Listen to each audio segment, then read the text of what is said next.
The three kindreds of the Eldar, the Vanyar, the Noldor, and the Teleri, were each blessed with unique gifts and intricate histories.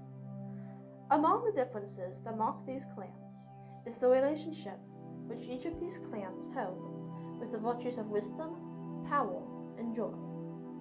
Today we will look at how each of the three clans sought wisdom, and through it power, and how that seeking influenced their joy, and indeed their entire existence in Arda.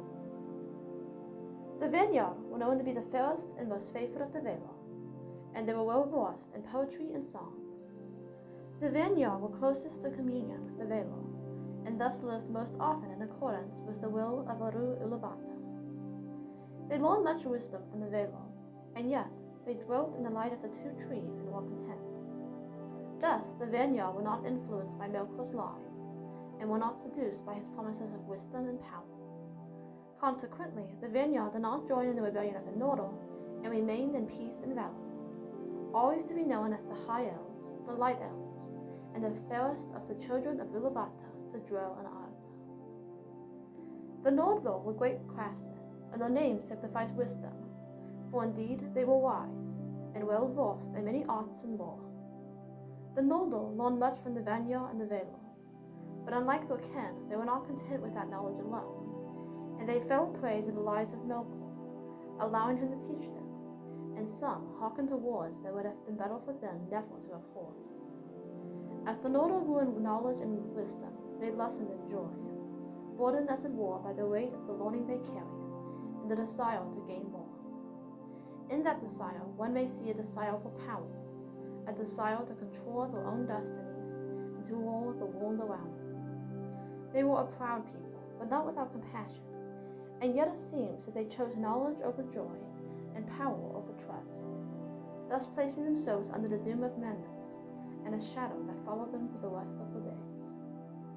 The Teleri were sundered people, some of whom never traveled to Valinor, and some who did, and yet never seemed to completely belong there. The Teleri were known for their songs that could be both sorrowful and joyful. They were a simple people that sought the joy of the earth rather than the knowledge of it.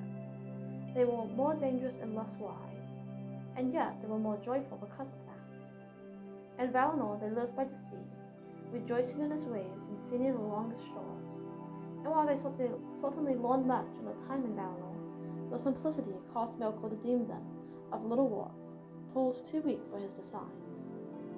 Melkor thus ignored the Teleri and did not attempt to draw them into his net of lies, and thus the Teleri were not seduced by him, and they escaped the doom of the Noldor, and had the greater joy because of it. The three kindreds of the Eldar were different indeed, but they also had their similarities. All of the clans sought wisdom in their own way, and in that seeking they sought the light of Ulavata.